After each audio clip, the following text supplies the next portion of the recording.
PM Modi ने video conferencing के जरिए पैरालंपिक में जाने वाले भारतीय खिलाड़ियों के दल से बात की। इस दौरान केंद्रीय खेल मंत्री अनुराग ठाकुर भी मौजूद रहे। 54 सदस्यीय भारतीय खिलाड़ियों का ये दल पैरालंपिक के लिए टोक्यो जा रहा है। जापान की राजधानी टोक्यो में पैरालंपिक खेल 24 अगस्त से 5 सितंबर तक चलेगा। पैरालंपिक में जाने वाले खिलाड़ियों से बात करते हुए पीएम मोदी ने कहा, भारत इस बार पैरालंपिक खेलों में भी नया इतिहास बनाने जा रहा है। मैं सभी खिलाड़ियों और सभी कोच को सफलता के लिए ढेरों शुभकामनाएं देता हूं। मैं देख रहा हूं कि आपका आत्मबल और कुछ हासिल करके दिखाने की आपकी इच्छा शक्ति असीम है। पीएम मोदी ने पैरालंपिक में होने वाले खिलाड़ियों के साथ वीडियो कॉन्फ्रेंसिंग के जरिए बात की, जिसमें एमपी की खिलाड़ी प्राची यादव भी वीडियो कॉन्फ्रेंसिंग से जुड़ी थी। बता दें कि इस बार कुल 9 खेल इवेंट के 54 पैरा एथलीट देश का प्रतिनिधित्व करने के लिए टोक्यो जाएंगे। सुप्रीम कोर्ट ने पेगासस के कथित इस्तेमाल की अदालत की निगरानी में जांच की मांग करने वाली जनहित याचिकाओं पर केंद्र को नोटिस जारी किया है। न्यायालय ने केंद्र से 10 दिन के अंदर जवाब देने को कहा है। केंद्र की तरफ से सॉलिसिटर जनरल तुषार मेहता ने कहा कि हमारे पास छिपाने के लिए कुछ भी नहीं है, ये राष्ट्रीय सुरक्षा के मुद्दे हैं। अफगानिस्तान से अमेरिकी सैनिकों की वापसी के बाद पहली बार अमेरिकी राष्ट्रपति जो बाइडेन ने देश को संबोधित किया। उन्होंने कहा कि अफगानिस्तान में हालात अचानक बदल गए, इसका असर दूसरे देशों पर भी पड़ा है, लेकिन आतंकवाद के खिलाफ हमारी लड़ाई जारी रहेगी।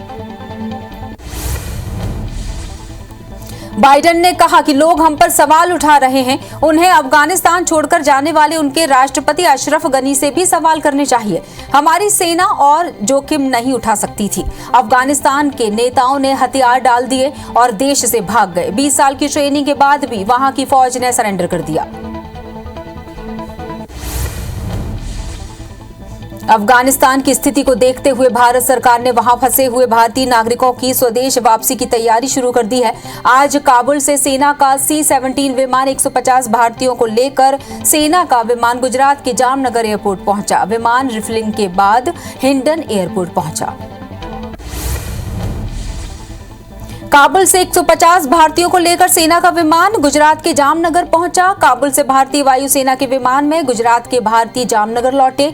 इस दौरान भारतीयों ने भारत माता की जय के नारे लगाए और सकुशल वापस लौटने पर खुशी जाहिर की।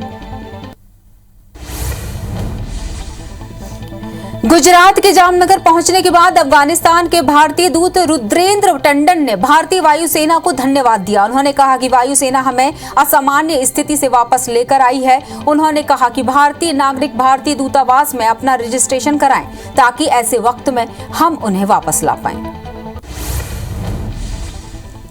फेसबुक ने सोशल मीडिया पर तालिबान को बैन कर दिया है। फेसबुक के प्रवक्ता ने बताया कि अमेरिकी कानून के तहत तालिबान को आतंकी संगठन करार दिया गया है और हमने अपनी पॉलिसी के तहत उन्हें अपनी सेवाओं से बैन कर दिया है। इसका मतलब यह है कि हमने तालिबान और उसके समर्थन वाले कंटेंट को प्रतिबंधित कर दिया है। राजस्थान के अजमेर में NH8 पर 2 ट्रेलर के बीच दुर्घटना में 4 लोगों की मौत हो गई। हादसे के बाद मौके पर भीषण आग लग गई। सब इंस्पेक्टर कन्हैया लाल ने बताया, सूचना मिली थी कि आज सुबह 2 गाड़ियों में दुर्घटना के बाद आग लग गई। मौके पर पहुंचकर आग पर काबू पाया गया। 4 लोगों की मौत की खबर है। टोक्यो ओलंपिक में गोल्ड मेडल विजेता नीरज चोपड़ा आज हरियाणा के पानीपत के समालखां पहुंचे, जहां उनका जोरदार स्वागत किया गया। उन्होंने कहा, मैं अपनी मेहनत जारी रखूंगा, परंतु मुझे लगता है कि ये मेडल उन बच्चों को काफी प्रेरित करेगा जो खेल के क्षेत्र में आगे बढ़ना चाहते हैं। आईसीसी ने इस साल खेले जाने वाले T20 वर्ल्ड कप के कार्यक्रम का ऐलान कर दिया है। टूर्नामेंट का पहला मुकाबला 17 अक्टूबर को ओमान और पपुआ न्यू गिनी के बीच खेला जाएगा, तो वहीं भारत का पहला मुकाबला 24 अक्टूबर को पाकिस्तान के साथ खेला जाएगा। T20 वर्ल्ड कप का आयोजन 17 अक्टूबर से 14 नवंबर तक होगा। क्वालिफाइंग राउंड मिलाकर कुल 45 मैच खेले जाएंगे। इसमें से क्वालिफायर राउंड में 12 मैच और सुपर 12 राउंड में 30 मैच खेले जाएंगे। इसके अलावा 2 सेमीफाइनल और 1 फाइनल मैच खेला जाएगा। तालिबान के कब्जे के बीच आज सुबह 6 बजे अफगानिस्तान के फैजाबाद इलाके में भूकंप के झटके महसूस किए गए। रिक्टर पैमाने पर 4.5 तीव्रता का भूकंप आया है। भूकंप विज्ञान राष्ट्रीय केंद्र ने ये जानकारी दी है। हालांकि अभी तक किसी जानमाल के नुकसान की खबर नहीं है। हैती में आए 7.2 तीव्रता के शक्तिशाली भूकंप में मरने वालों की संख्या बढ़कर 1400 हो चुकी है। वहीं 6000 से ज्यादा लोग घायल हुए हैं। हैती की नागरिक सुरक्षा एजेंसी के निदेशक चेरी चांडलर ने बताया कि सबसे ज्यादा लोग देश के दक्षिण में हताहत हुए हैं। शनिवार को भूकंप आने से शहर पूरी तरह से तबाह हो गया। भूस्खलन से राहत बचाव काम भी प्रभावित हुआ है। केरल के तिरुवंबाड़ी में कांग्रेस के पूर्व अध्यक्ष राहुल गांधी ने केंद्र सरकार पर आरोप लगाते हुए कहा कि सरकार मंडियों को खत्म कर रही है। उन्होंने कहा कि इसका सीधा असर न केवल किसानों पर बल्कि देश के मिडिल क्लास और देश की सामाजिक और आर्थिक स्थिति पर भी पड़ेगा। बिहार के पटना में गंगा नदी का जलस्तर बढ़ने से पटना साहिब गुरुद्वारा के पास कंगन घाट पानी में डूब गया है। वहीं लगातार बढ़ रहे जलस्तर से कई घर जलमग्न हो गए हैं। बता दें कि बिहार में कई हिस्सों में बाढ़ जैसे हालात बने हुए हैं। बीजेपी की जन आशीर्वाद यात्रा को लेकर दिग्विजय सिंह ने ट्वीट कर तंज कसा है। दिग्गी ने कहा है कि लोकतंत्र खतरे में है और मोदी शाह सरकार के मंत्री आशीर्वाद यात्रा निकाल रहे हैं। ये आशीर्वाद यात्रा नहीं, चंदा वसूली यात्रा है। इसका पूरे देश में विरोध होना चाहिए। 18 अगस्त को श्री पेशवा की जयंती है, जिसके लिए खरगोन के रावेर खेड़ी में अपराजय योद्धा श्रीमंत बाजीराव पेशवा की समाधि स्थल पर सीएम शिवराज सिंह चौहान और केंद्रीय मंत्री ज्योतिरादित्य सिंधिया वे वहां पहुंचेंगे। यहां वे बाजीराव पेशवा की 20 फीट ऊंची अष्टधातु की प्रतिमा सहित करीब 29 करोड़ रुपए की लागत से विकास कार्यों का भी भूमि पूजन कर सकते हैं। मध्य प्रदेश में 1 सितंबर से नया शिक्षा सत्र शुरू होने जा रहा है, जिसकी उच्च शिक्षा विभाग ने पूरी तैयारी कर ली है। शिक्षा विभाग के मुताबिक 20 अगस्त से फीस जमा करने की प्रक्रिया शुरू होगी। वहीं 30 सितंबर तक कॉलेज में एडमिशन होंगे। पत्थल गांव में बिजली दरों में बढ़ोतरी को लेकर बीजेपी प्रदेश अध्यक्ष विष्णुदेव साय धरने पर बैठ गए हैं। विष्णुदेव साय फरसाबहार में धरने पर बैठकर बिजली दरों में बढ़ोतरी का विरोध कर रहे हैं। इस दौरान फरसाबहार जनपद कार्यालय परिसर में सांसद गोमती साय समेत बीजेपी के कई नेता मौजूद रहे। टीकमगढ़ में आयोजित कांग्रेस के कार्यकर्ता सम्मेलन में जमकर हंगामा हुआ। दरअसल मंच पर जगह नहीं मिलने पर कार्यकर्ताओं ने विरोध जताया। इसके साथ ही पूर्व जनपद अध्यक्ष भगत राम यादव ने भी अपना विरोध दर्ज करवाया। रीवा में दलित परिवार की महिला का अंतिम संस्कार रोक दिया गया है। शव यात्रा को किसानों ने अपने खेतों से निकलने से रोक दिया, जिसके बाद परिजन ने महिला का शव रास्ते में रखकर हंगामा किया और प्रशासन से मदद की गुहार लगाई। बता दें कि सीमांकन में आई त्रुटि के चलते विवाद की स्थिति बनी हुई है। इंदौर के राजेंद्र नगर थाना क्षेत्र में व्यापारी और ट्रांसपोर्ट एसोसिएशन आमने सामने आ गए हैं। दरअसल मंडी में ट्रकों को रोकने की बात को लेकर चोइथराम मंडी के व्यापारी और ट्रांसपोर्ट एसोसिएशन में विवाद हुआ है। केंद्रीय जांच दल ने श्योपुर के बाढ़ प्रभावित क्षेत्रों का निरीक्षण किया, साथ ही तालाब, नहर और नदी का भी निरीक्षण किया। वहीं निरीक्षण के दौरान जांच दल ने ग्रामीण और शहरी क्षेत्रों के लोगों का हालचाल भी जाना। बता दें कि जिले में बाढ़ की वजह से भारी नुकसान हुआ है। खरीफ फसल के लिए बांधों से पानी तुरंत छोड़ा जाएगा। कृषि मंत्री रविंद्र चौबे ने जल संसाधन विभाग के अधिकारियों को दिए पानी जारी करने के निर्देश हैं। किसान संगठनों ने सीएम भूपेश से मुलाकात कर पानी छोड़ने की मांग की थी। प्रदेश में कहीं कहीं अल्प वर्षा से किसानों को परेशान होना पड़ा है। लोरमी इलाके में बारिश नहीं होने से किसान परेशान हैं। इलाके में बारिश के न होने से खरीफ फसल लेने वाले किसानों को खासी दिक्कतों का सामना करना पड़ रहा है। धान फसल की रोपाई और बुआई के बाद अब जब किसानों के खेतों को पानी की आवश्यकता है तो खेत सूखे पड़े हैं।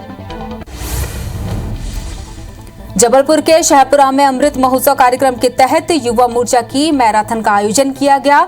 इसमें जिले के युवा मोर्चा के पदाधिकारी और कार्यकर्ता शामिल हुए। 3 किलोमीटर की इस दौड़ में शामिल लोगों को प्रदेश अध्यक्ष पुरस्कार देंगे। बिलासपुर निवासी दुर्गेश कुमार पर आरबीआई के निर्देश का पालन नहीं करने और समय पर लोन नहीं चुका पाने के कारण एक इन्वेस्टमेंट बैंक ने कुर्की की कार्रवाई की, जिसके बाद पीड़ित ने हाईकोर्ट का दरवाजा खटखटाया। अब मामले में हाईकोर्ट ने एयू स्मॉल इन्वेस्टमेंट बैंक के बिलासपुर ब्रांच और उसके मुख्यालय जयपुर में नोटिस जारी कर जवाब मांगा है। छत्तीसगढ़ में मानसिक चिकित्सालय नहीं होने और मानसिक रोगियों का समुचित इलाज न होने के मामले में दायर जनहित याचिका पर बिलासपुर हाईकोर्ट ने सुनवाई की। मामले में हाईकोर्ट ने राज्य शासन सहित अन्य पक्षकारों को नोटिस जारी कर जवाब मांगा है। याचिका में बताया गया है कि एक एनजीओ के सर्वे के मुताबिक राज्य में 78% मानसिक रोगियों को पर्याप्त उपचार नहीं मिल पा रहा। एमपी में रसोई गैस की कीमत 25 रुपए बढ़ गई है। भोपाल में घरेलू गैस सिलेंडर अब 840 की जगह 865 रुपए में मिलेगा। प्रदेश में 1.5 महीने में सिलेंडर के दाम 50 रुपए बढ़े हैं। इसे लेकर वित्त मंत्री जगदीश देवड़ा ने कहा कि पेट्रोल डीजल की कीमतें फिलहाल कम नहीं होंगी। इंदौर के मल्हारगंज में निजी हॉस्पिटल में एक बड़ा हादसा टल गया। मेट्रो हॉस्पिटल के बाहरी हिस्से के एलिवेशन में लगा कांच कल रात अचानक गिर गया। हालांकि इस हादसे से कोई जान माल की हानि नहीं हुई, लेकिन इससे 5 से 7 वाहन क्षतिग्रस्त हो गए। पुलिस ने सड़क से एलिवेशन के हिस्से को हटा लिया है। हालांकि इस पूरे मामले पर अस्पताल की लापरवाही की जांच की जाएगी। बिलासपुर में पौधारोपण के एक कार्यक्रम के लिए जा रहा ट्रैक्टर अचानक पलट गया। हादसे में ट्रैक्टर सवार एक बच्ची की मौत हो गई, वहीं कई बच्चे घायल हो गए, जिन्हें इलाज के लिए नजदीकी अस्पताल में भर्ती कराया गया है। जानकारी के मुताबिक एक एनजीओ ने पौधारोपण का कार्यक्रम आयोजित किया था। धमतरी जिले के ग्राम छाती के पास एक ट्रक और बाइक में भिड़ंत हो गई, जिसमें बाइक सवार युवक की मौत हो गई, जबकि एक युवक गंभीर रूप से घायल हो गया। बताया जा रहा है कि ग्राम अरौद निवासी दोनों युवक बाइक से कुरूद की ओर जा रहे थे, तभी सामने से आ रहे धान से भरे ट्रक ने बाइक को अपनी चपेट में ले लिया। घायल युवक का इलाज भी जारी है। ग्वालियर के इंदरगंज थाने में पुलिस कस्टडी में एक आरोपी की मौत हो गई, जिसके बाद पुलिस पर आरोपी की पिटाई के आरोप लग रहे हैं। एसपी ने न्यायिक जांच के लिए डीजीपी को चिट्ठी लिखी है। Police sub inspector Brijlal Yadav के सोनू बंसल नाम के सटोरियों को हिरासत में लेकर पिटाई का आरोप लगाया गया है। थाने में लगे सीसीटीवी फुटेज सुरक्षित कर मामले की जाँच की जा रही है। लोरमी में 15 अगस्त से लापता युवक की लाश खेत में संदिग्ध अवस्था में मिली है। युवक की पहचान चरनी टोला के रहने वाले महेंद्र घृत लहरे के रूप में हुई है, जो 15 अगस्त की शाम को घर से निकला था लेकिन वापस नहीं लौटा। फिलहाल लोरमी पुलिस मामले की जांच में जुट गई है। रायपुर के खारून नदी में 2 महिलाएं अपनी बच्चों के साथ घरेलू विवाद के चलते कूद गईं। चारों को डूबता देख खारून में नौका विहार करने वाले 3 मछुआरों ने बाहर निकाला और पुरानी बस्ती थाना पुलिस को सूचना दी। पुलिस ने चारों को इलाज के लिए निजी अस्पताल में भर्ती कराया, जहां सभी की हालत खतरे से बाहर है। कांकेर वन परिक्षेत्र के मैनपुर गांव में भोजन की तलाश में आए भालू अपने 2 बच्चों के साथ एक किसान की बाड़ी में घुस गए। ग्रामीणों को जब इसके बारे में जानकारी मिली तो उन्होंने इसकी सूचना वन विभाग को दी। इसके बाद वन विभाग की टीम ने भालुओं को पकड़कर जंगल में छोड़ा। रेस्क्यू के दौरान एक ग्रामीण को मामूली चोट आई है। रायपुर के गोंदवारा स्थित पानी टंकी की फैक्ट्री में पुलिस और विजिलेंस टीम ने दबिश दी, जहां प्लास्टो कंपनी के नाम से टंकी बनाई जा रही थी। दिल्ली हाईकोर्ट के आदेश पर पुलिस और विजिलेंस टीम ने ये कार्रवाई की है। मुरैना में पुलिस ने अवैध शराब माफिया पर कार्रवाई करते हुए 70 पेटी अवैध शराब के साथ एक आरोपी को गिरफ्तार किया है। जब्त शराब की कीमत 10 लाख रुपए बताई जा रही है। आरोपी की शराब राजस्थान से लाकर मुरैना के कई गांव में तस्करी करने वाले थे। मामला झिकनी गांव का है। कोरबा में उच्च न्यायालय में नौकरी लगाने के नाम पर भाई बहन से ठगी हुई है। 5.5 लाख रुपए की ठगी करने वाले आरोपी को पुलिस ने गिरफ्तार कर लिया है। ह्यूमन राइट्स का पीआरओ और एंटी करप्शन ऑर्गेनाइजेशन का वाइस प्रेसिडेंट बताने वाले आरोपी ने उच्च न्यायालय का फर्जी नियुक्ति पत्र भी दिया था। जगदलपुर में 18 जुलाई की रात सराफा कारोबारी त्रिलोक चंद पर गोली चलाकर लूट करने को लेकर पुलिस अपनी जांच में लगातार सक्रियता दिखा रही है। पुलिस ने फिर तीसरी बार ओडिशा के लिए टीम भेजी है। जानकारी के मुताबिक संदेह के आधार पर करीब 5 लोगों को पुलिस ने गिरफ्तार भी किया है। अंबिकापुर के देवीगंज इलाके में स्थित दुकान के बाहर खड़ी बाइक को बदमाश चोरी कर ले गए। चोरी की एक घटना सीसीटीवी कैमरे में कैद हो गई, जिसके आधार पर कोतवाली पुलिस ने केस दर्ज कर आरोपी की तलाश शुरू कर दी। बता दें कि सरगुजा जिले में चोरी की एक घटना लगातार बढ़ ही रही है। जशपुर के पूर्व जिला पंचायत सदस्य अजय शर्मा के घर से 30 लाख कैश सहित सोने के आभूषण की चोरी हो गई। मामले में पुलिस ने डॉग स्क्वाड की मदद से चोरों का सुराग तलाशने की कोशिश की, लेकिन सुराग नहीं मिल पाया। फिलहाल पुलिस मामले में आरोपियों की तलाश में जुटी है। कोंडागांव की सिटी कोतवाली पुलिस ने 11 साल के बच्चे का अपहरण करने वाले आरोपी को गिरफ्तार कर लिया है। साथ ही उसके कब्जे से बच्चे को सुरक्षित छुड़ाया गया है। पुलिस के मुताबिक आरोपी ने कल शाम को बच्चे का अपहरण किया था। वहीं बच्चे के परिजन से 30 लाख रुपए फिरौती भी मांगी गई थी। इंदौर पुलिस ने हीरानगर इलाके में महिला के घर में घुसकर हमला करने वाले 3 नाबालिग आरोपियों को गिरफ्तार किया है। आरोपी 9 अगस्त को राजेश बोरिया के घर में चोरी की नियत से घुसे थे, जहां उन्होंने राजेश बारिया की पत्नी शीला का गला रेत दिया था और फरार हो गए थे। श्योपुर में बाढ़ से तबाह हुए गांव को प्रशासन और समाज सेवी मदद पहुंचा रहे हैं। अब पुलिस का भी मानवीय चेहरा नजर आया है। बाढ़ से उजड़ चुके सामखाड़ गांव को श्योपुर जिले के एसपी अनुराग सुजानिया ने गोद लिया है। साथ ही इन ग्रामीणों के रहने, खाने और कपड़ों की व्यवस्था करने की जिम्मेदारी भी उठाई है। देश भर में मानसून के आगामी 3 दिनों में सक्रिय होने से भारी बारिश का अलर्ट है। रायपुर समेत प्रदेश के कई जिलों के किसान बयासी के लिए बारिश का इंतजार कर रहे हैं। छत्तीसगढ़ में अब तक 14% कम बारिश हुई है। बालोद, सरगुजा, रायगढ़ समेत 13 जिलों में कम बारिश से किसान परेशान हैं। कांकेर में 39% कम बारिश हुई है। आने वाले दिनों में बारिश से तापमान में गिरावट की संभावना है। दुनिया भर में कोरोना के मामले बढ़ते हुए 20 करोड़ 86 लाख के पार पहुंच गए हैं। वहीं कोरोना से मौत का आंकड़ा 43 लाख 82 हजार के पार पहुंच गया है। पूरी दुनिया के 18 करोड़ 70 लाख से ज्यादा मरीज कोरोना को हराकर स्वस्थ हो चुके हैं। वहीं दुनिया में एक्टिव मामले 1 करोड़ 87 लाख के पार पहुंच गए हैं। अब कुल मामलों में अमेरिका के बाद भारत दूसरे स्थान पर पहुंच गया है। देश में एक दिन में कोरोना के 24,692 नए केस से कुल आंकड़ा 3 करोड़ 22 लाख 49 हजार के पार पहुंच गया।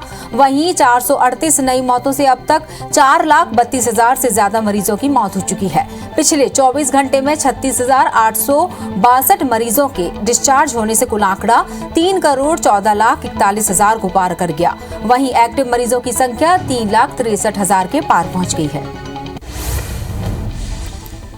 केरल में एक दिन में 12,294 नए केसों से आंकड़ा 37 लाख 2 हजार को पार कर गया। वहीं 142 मौत से अब तक 18,743 मरीजों की मौत हो चुकी है और 18,542 मरीजों के डिस्चार्ज होने से अब तक 35 लाख 10 हजार लोग स्वस्थ हुए हैं। राज्य में 1 लाख 72 हजार एक्टिव मरीजों का इलाज जारी है। केरल में लगभग 2.5 करोड़ लोगों का वैक्सीनेशन हो चुका है।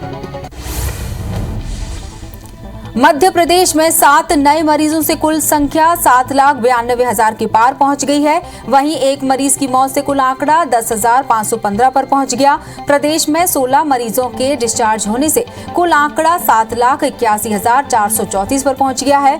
राज्य में एक्टिव मरीजों की संख्या 94 पर पहुंच गई है। जबलपुर में 1, भोपाल में 4 और इंदौर में 2 नए मरीज मिले हैं। छत्तीसगढ़ में 68 नए केस से कुल आंकड़ा 10 लाख 3 हजार 814 पर पहुंच गया। वहीं एक मौत से आंकड़ा 13,548 मरीजों की मौत हो चुकी है। 224 मरीजों के डिस्चार्ज होने से कुल आंकड़ा 9 लाख 89 हजार के पार हो गया। वहीं एक्टिव मरीजों की संख्या 1,138 पर पहुंच गई। रायपुर में 6 और दुर्ग में 3 नए मरीज मिले हैं। देश भर में वैक्सीनेशन अभियान के तहत अब तक 54 करोड़ 89 लाख लोगों को वैक्सीन लग चुकी है। इसमें 42 करोड़ 4 लाख यानी लगभग 33% लोगों को पहली डोज लग चुकी है। वहीं 12 करोड़ 18 लाख यानी 9.5% लोगों को दूसरी डोज लगाई जा चुकी है। 2 वैक्सीन के कॉकटेल को लेकर वैक्सीन मेकिंग कंपनियों की अलग अलग राय सामने आई है। भारत में कल एक दिन में सबसे ज्यादा वैक्सीन लगाने का रिकॉर्ड बना। केंद्रीय स्वास्थ्य मंत्री मनसुख मंडाविया ने जानकारी देते हुए बताया कि भारत ने कल एक दिन में 88 लाख से ज्यादा कोरोना वायरस वैक्सीन की डोज लगाकर एक ही दिन में सर्वाधिक वैक्सीन लगाने का रिकॉर्ड बनाया। छत्तीसगढ़ में अब तक 1,36,00,000 लोगों को टीके लग चुके हैं। इसमें 36% यानी 1,06,00,000 से ज्यादा लोगों को पहली डोज लग चुकी है। वहीं लगभग 10% यानी 29,80,000 से ज्यादा लोगों को दूसरी डोज लगाई जा चुकी है। प्रदेश के सभी जिला अस्पतालों और स्वास्थ्य केंद्रों में वैक्सीनेशन की सुविधा उपलब्ध है। मध्य प्रदेश में वैक्सीनेशन का सिलसिला लगातार जारी है। प्रदेश में टीकाकरण का आंकड़ा 3,84,00,000 के पार पहुंच गया, जहां लगभग 44% यानी 3,21,00,000 से ज्यादा लोगों को पहली डोज लग चुकी है, तो वहीं लगभग 8.5% यानी 62,26,000 से ऊपर के लोगों ने दोनों डोज ले ली है। बता दें कि वैक्सीनेशन में युवाओं ने सबसे ज्यादा भागीदारी निभाई। राजधानी भोपाल में 18+ वालों ने वैक्सीनेशन में जबरदस्त उत्साह दिखाया। राजधानी में अब तक 16,26,000 ने पहली डोज ले ली है, तो वहीं दूसरी डोज 4,78,000 लोगों ने लगवा ली है। भोपाल में अब तक 21 लाख से ज्यादा का टीकाकरण हो चुका है। एक सर्वे में पुराने शहर में 40% लोगों ने पहली डोज ली ही नहीं। कोरोना से बचाव के लिए राज्य सरकार ज्यादा टेस्टिंग पर जोर दे रही है, तो वहीं भोपाल में फील्ड में सैंपलिंग के नाम पर गोलमाल सामने आया है। कोटरा सुल्तानाबाद में कबाड़ी में कोरोना जांच में अनयूज्ड किट और 300 लोगों की लिस्ट मिली, जिनके सैंपल के नाम पर जानकारी ली गई। इसकी सूचना अधिकारी को देने के बाद भी स्वास्थ्य विभाग का उदासीन रवैया कई सवाल खड़े करता है। केंद्र सरकार ने वैक्सीन की करीब 2 लाख डोज रायपुर भेजी है, लेकिन स्वास्थ्य विभाग को वैक्सीन पहुंचने की जानकारी ही नहीं है। इसके चलते वैक्सीन रायपुर एयरपोर्ट पर 1.5 घंटे तक रखी रही। प्रभारी ने कहा कि कंपनी ने बिना शेड्यूल के वैक्सीन भेजी है।